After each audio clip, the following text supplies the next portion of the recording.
Anish, you just threw your game against Ding Liren. I looked up this H5 move and I saw you yourself had played it here in Wijk a few years back against Rajabov. Tell us about what prompted your opening choice today. It's true. It went all the way the same. Actually, I knew it, but I didn't realize it during the game. Well, that was a very different game because for that game I was far less well prepared than for this one, and I responded terribly, and I got a horrible position, and it was a miracle that I remember it was a total miracle. Like I was so lost, and that year I was so lucky. I think I shared first with Magnus. But towards the end, I was getting so lucky. Like at some point, Shankland resigned in the drawn position. Then Raja sort of offered a draw in the winning one. It was like I had a feeling that my opponents are trying to push me forward. Like that it's a conspiracy that I'm going to. I was trying to catch Carlsen. And I caught Carlsen. It was a remarkable year that time. This time I was much better prepared in this position. But it's a very, very, very complicated position. And even if you are well prepared, it can only take you it can only take you that far. So, it was a complex game this time, and I think this time was a lot more balanced than against Raja. I know you already looked at the game downstairs with the live audience. Was there maybe one moment, I think you guys discussed it down there, where you could maybe get a small edge in the game? You sort of, the computer evaluates positions in a very concrete way. As a human, sometimes when there are many variations, you tend to generalize things. So I felt sort of in general his trumps, which is the safer king, although my king is currently safe as well, but I feel that my king has more potential to be weak than his. But also his strong knight in e5 compensates for his worse pawn structure. And whatever I was calculating, honestly, the variations, I never was better in my calculation. I always thought I saw all kinds of knight g4 moves. All kinds of complications where very often I win a pawn, but then I expose myself, and he has very safe king on a2. And so let's say after rook f4 somewhere, take, rook f1, g5, and my king is exposed, he's safe, and he has a lot of compensation for the pawn. Maybe I would take his position. And so I could never take on f4, and I just didn't think that I can be better with the queens on the board and the king as it is. But I saw the computer gives, and what I missed is that this idea to go rook h8, allow queen takes d5, knight takes f4, and then play rook h4.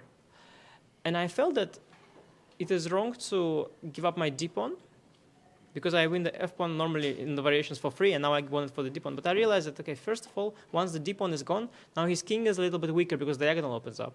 That's an important thing.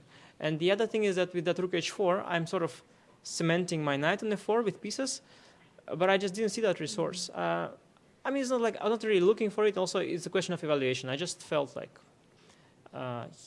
he cannot be worse. And although I saw that, of course, he is struggling in general, and he was a bit slow, and he told me after the game that he thought he was worse, I didn't think I had anything. But okay.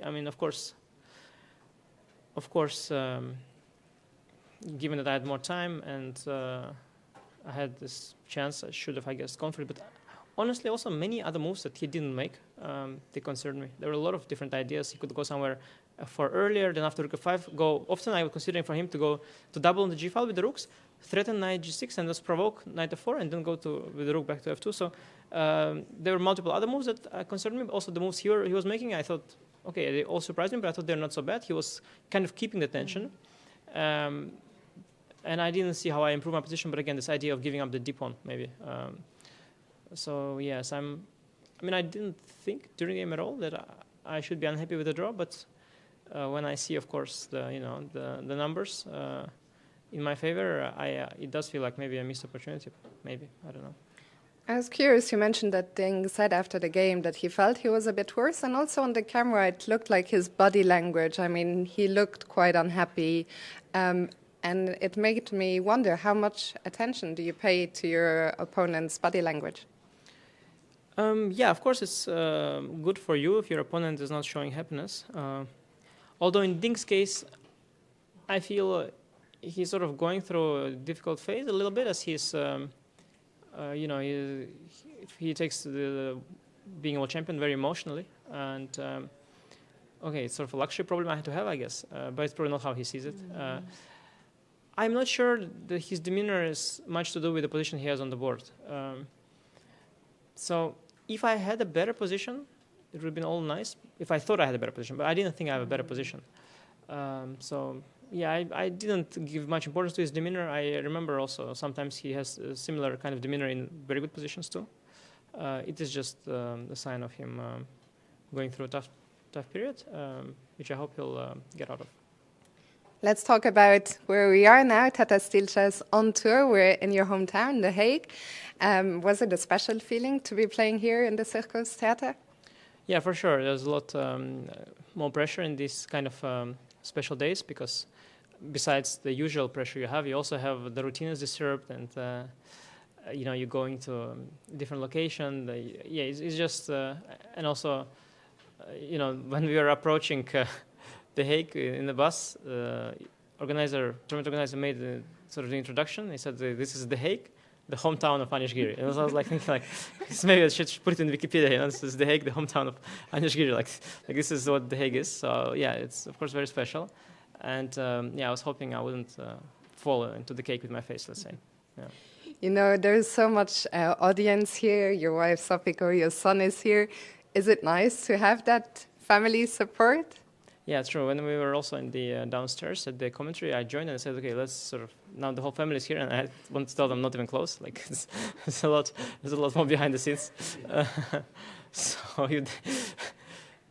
yeah, it's great. They visited, and the smaller ones also maybe will make it to Wijk as well.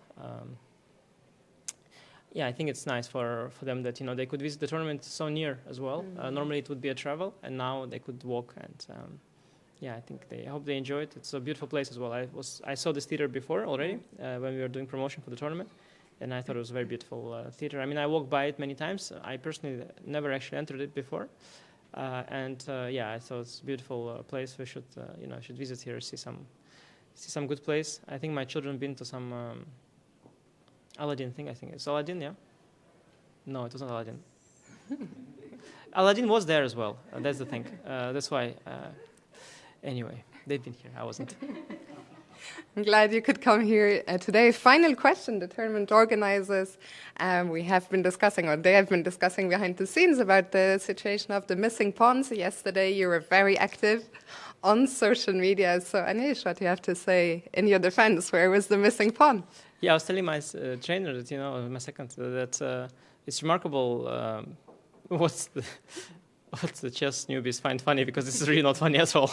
I mean, I'm under duress to ask you about it as well. Yes. I mean, this is the most routine thing in the world. I've captured a million pawn in my pockets. I've stolen multiple pieces, and really nothing's going on. But it is really interesting that when you are so deep inside the chess world, and the things that are routine for you are fascinating for the audience, and the way around. And often you think that something incredible happened, and you're sharing a diagram with the whole world. You're like, look at this, what a resource could have happened in the game, and you get like 10 retweets, and 5 of them are bots. So it's the kind of thing that gains traction online is very different than what impresses you as a player. But I'm glad that there's some fun, and some other online influencers were making having a good time with that as well. And I think whatever grows the game, just growing the game, it's good. And you're certainly doing that. Anish, thank you so much for your time, and enjoy the rest of your day. Good luck tomorrow. Thank you.